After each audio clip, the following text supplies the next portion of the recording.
Hey, it's Clay Trader, and this will be a video chart on ticker symbol CEI. We will take a look at the 30-minute time frame. Real quick, what do I mean by 30-minute in case maybe you're new to charts? Instead of each one of these candlesticks here representing 1 day's worth of price action, which is what you would normally see, each one represents 30 minutes. So while this here may look like several days worth of time, it's actually just today's price action broken down into 30-minute time slices. I like to do this time frame. I think that's a good job of telling the quote-unquote story of the price.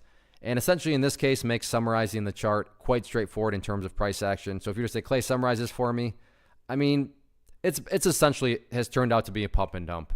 Now, I'm not saying pump and dump in the sense of this company is being run out of some shady basement over in Somalia. I'm just making that statement based solely on how the price has acted. And my definition of a pump and dump is that a price makes a really nice move, and then within a relatively short amount of time, the price is back to where it started, sometimes even lower. And from that perspective, let's apply the definition and establish where I'm personally defining the starting point. And for me, this all started at the breakout point. And this breakout point was down here when it got up above that 19-cent mark. So I think we can all agree that when it did break up above 19 cents right here, from there all the way up to there, that was a very, very nice move. Second part of the definition, within a relatively short amount of time. Well, considering the price pulled back the way it has in the time span of only 2 days, I think we can all agree that's a pretty short amount of time. The price goes back to where it started or lower. Now, to be fair to the bulls, that's why I guess I can't quite call this a pump and dump. Probably a pump and dump on thin ice would be a better way to call it. The thin ice point being that 19-cent area, because to be fair to the bulls, the price could come down here, walk along the thin ice point, and then start to head back upwards. And if that were to happen, well, then you'd have a set of lows right here.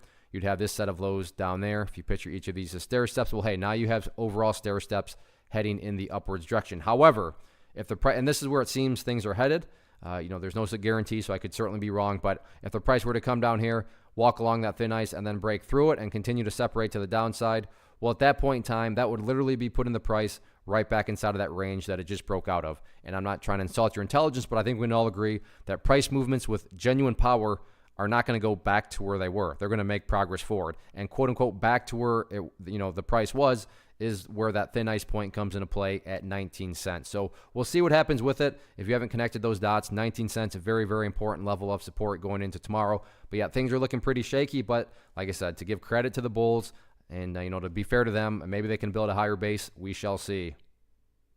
One of the biggest questions that I get is, hey Clay, how do you find the stocks that you trade? So what I've done is put together a free resource guide where I talk about the tools that I use to locate stocks that I find interesting and think may have potential. So if that sounds like something that could add value to you as a trader, then click on the image that is up on the screen right now and I will email you the guide. The guide itself is very short and to the point, and best part, it's completely free. Thanks for watching the video. Let me know if you have any questions.